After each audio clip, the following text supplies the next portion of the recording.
Thank you for taking this moment to breathe and to listen to what can change your life forever. My name is Ragna Zinikas, and I'm the founder of Starpreneurs TV, How to Dominate the Decade talk show, World Women Conference and Awards, and the creator of Coral Desk. My mission is to empower through education. And I want to thank you for taking this moment to really show up, to listen what can really change your life, and by investing the time into yourself and into your future. Today, I have the honor to talk with Dr. Larita Rice Barnes. She's an author, entrepreneur, life coach, pastor, change agent, transformational leader, wife, mother, and a friend. Without any further delay, let's see who is Larita and why is she doing what she's doing. So, Larita, welcome to the show and tell Thank us you. your story. Thank you. Thank you so much for that. Trebian Mercy. Thank you. I am Larita Rice Barnes, and born and raised in a city called East St. Louis, Illinois. It's an urban community, disenfranchised even to this day, impoverished community. You've already said mother, wife, author, empowerment coach, transformational leader, super passionate about life, super passionate about people, making sure that I can offer assistance and myself to help people to discover who they are and be catapulted into their destiny and their now places. Uh, what would you say? How do you distinguish yourself in business and in life? Because you just told us about your passions. Yes. Business and life, I'll say this, one of the things, I've had so many different transformational points in my life. We had a laugh before going live, but at age 3, as a little girl, I incurred sexual abuse, and then I was abused when I was in high school.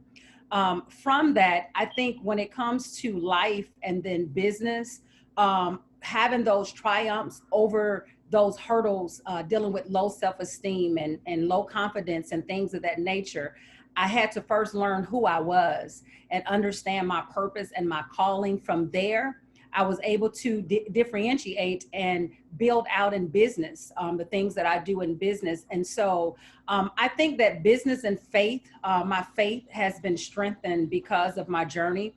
And I'm a firm believer because I am by faith Christian. And I think that it takes faith to do everything that we're doing in life. And so I've married those two in business. And so with that, it comes across through self-empowerment and creative ideas and working with people to spark them, those that want to do inventions, things of that nature. So, yeah. That's a beautiful answer. So, what would you say as a life coach and empowerment coach, as you just said? What do you see currently in our society and in our communities? What are the common challenges that people are facing during those pandemics? And maybe there are those challenges which we haven't really had before. Absolutely. Pivoting to their purpose, or pivoting their purpose. People are having challenges. Some people accepting that we are in a new norm. What we have once known, I don't think we're ever going to know that again. This is a new day. It's a new time. It's a new age. Some people are struggling because, for instance, those that were used to going into mosques or temples or sanctuaries, they're saying, I just want to get back into the building, not understanding that our way of life right now is virtual, and everything that we're doing is virtual. Technology has exploded. And so being able to navigate from what they once known and into the now has been some challenges. Also, not being comfortable with switching have been challenges for people. And shifting, one of the things I say is when the grace has lifted, it's time to be shifted. We have to move, and you can't keep your tents pitched in places that have dried up or the resources are no longer coming in. It's time to dig deep and move forward. So we mentioned that you are a transformational leader. What can you say? What has been the biggest lesson as transformational leader? I think one of the biggest lessons for me, I have this saying that says your tribe knows your vibe and your vibe attracts your tribe. I think learning that, understanding that I'm not called to mentor everybody. I'm not called to be present with everybody, coach everybody, that there's literally a tribe that has been assigned to me based upon my gifts, skills, talents, and abilities. And so for me, it was difficult, because I want to help the world. I want to be the change agent. I want to empower everybody. I literally want to see everybody win. But what I discovered is that it's like the Bible. Those that believe in the Bible, the scripture says, my sheep know my voice. Well, I believe that our tribes know our voice and they're able to respond to that. And sometimes as leaders and transformational leaders and coaches or change agents, if you will, we get frustrated because people are not adhering, to the wisdom that we're sharing to them. And so that's something that I had to learn, is that my vibe attracts my tribe and my tribe knows my vibe. That's a great answer for for sure. I have to admit I would never expected that, but that's a very good point, by the way. So I think a lot of people can relate to that. But let's see, who do you serve as a coach? So tell us more about your coaching program and whose problems are you solving? Whose problems am I solving? I mentioned earlier, and it could have been a little premature, but as a little girl, I did incur sexual abuse, and I was raped when I was in high school.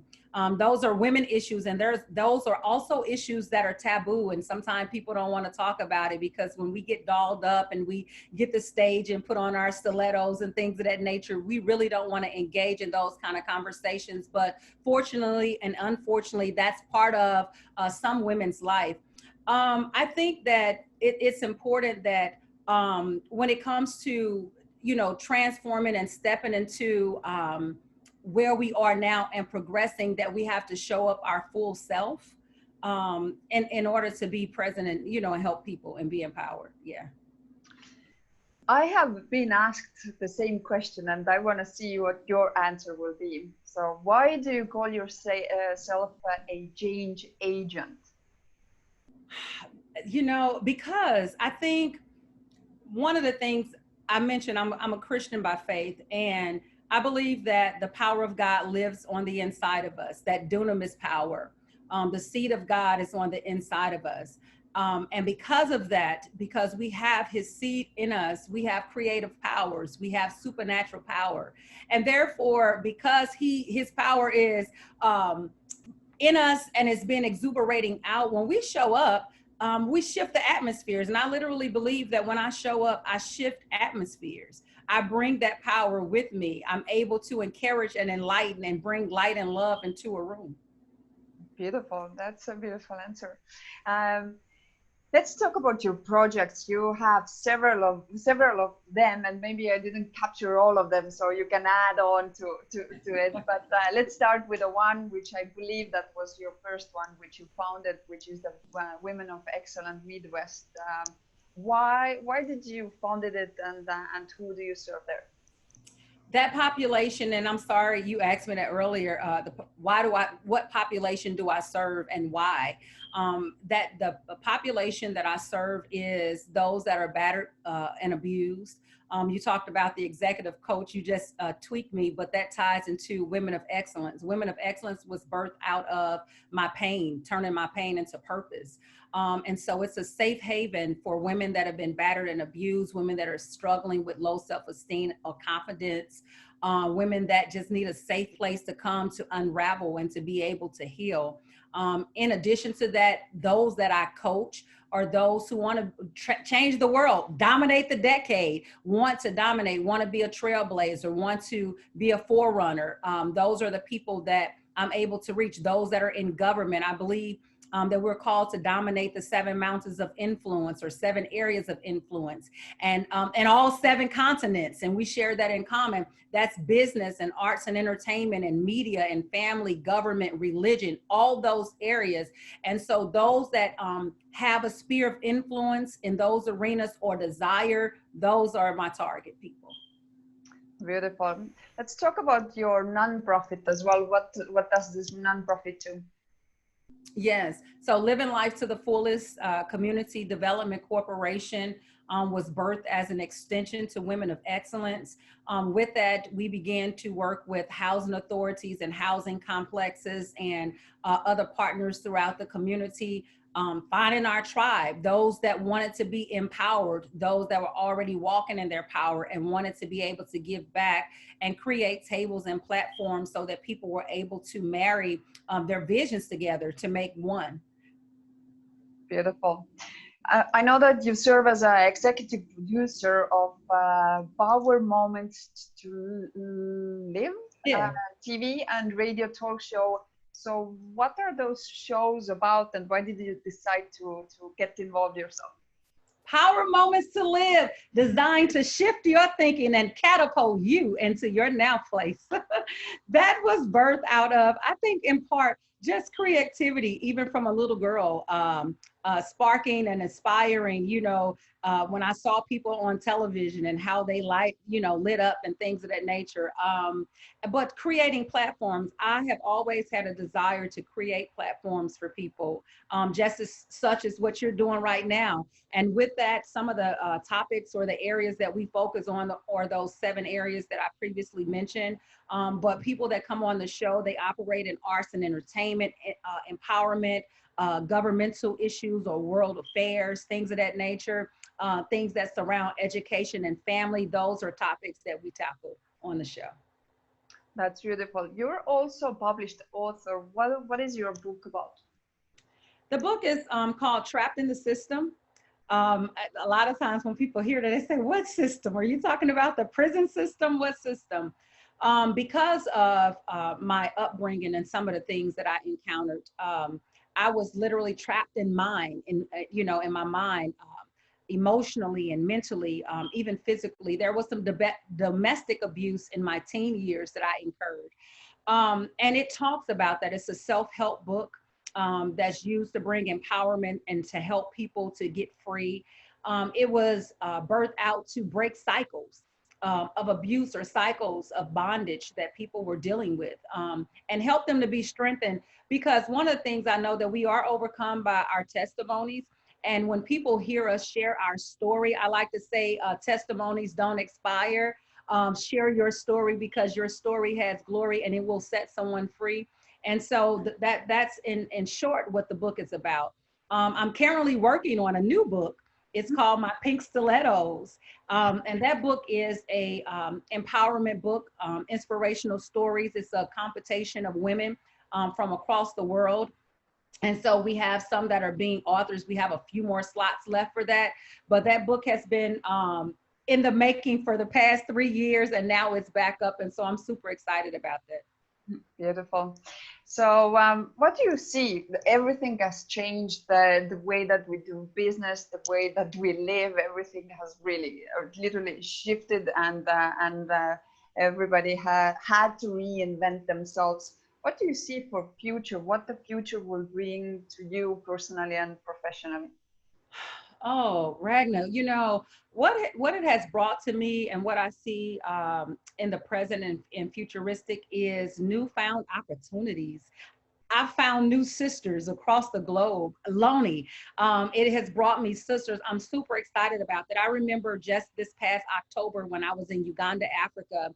And here in the States, we've had access to Zoom, I don't know how many years now.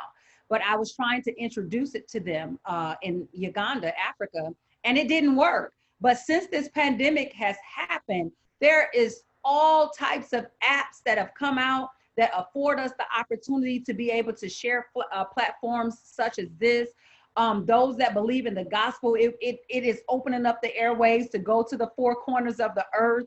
Those that wanted platforms for TV or radio. And this is the other thing for businesses and for those who are operating in mosques or temples or church sanctuaries, whatever, that was once hidden, they are now revealed. People that didn't know about certain businesses or certain venues, they know now because people are taking out their phones, they're going live, whether it's Zoom, all these different things. And so I feel like it has opened up the world to us, the world of opportunities to us to be able to further our businesses, ministries, or whatever our endeavors are. That's beautiful.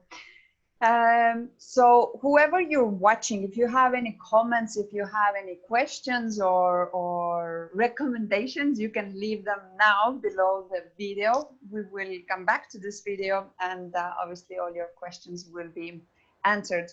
Larita, what are your 3 recommendations how to dominate the decade?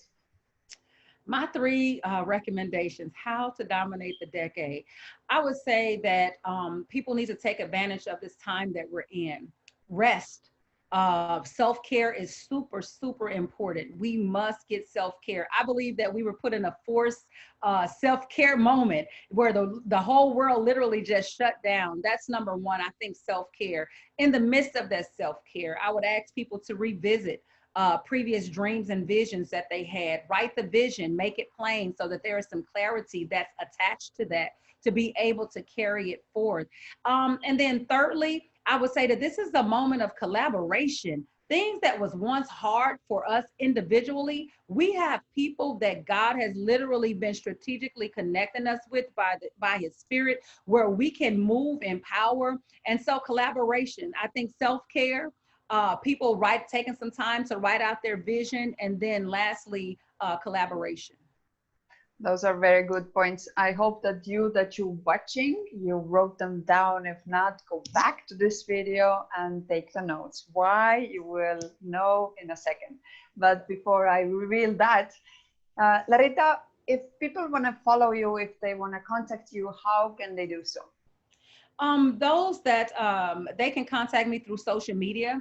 I have a page. It's Larita Rice Barnes. I have a public figure page, my personal page. It's Larita Rice, RICE -BARNES. They can also visit the website. It's resetyourlife2.com, resetyourlife2.com. And they can also shoot me an email at reset@globalimpactnow.org. Beautiful. So what would be your final advice or message that whoever took the time today to listen to us, what should they take from this interview with them? I think that people should be encouraged. The mere fact that we're sharing this platform together, I think that people should know that the airways are opening, that opportunities are opening, that God is literally putting our name in the mouth of those that have influence. He's bringing us before those that have influence.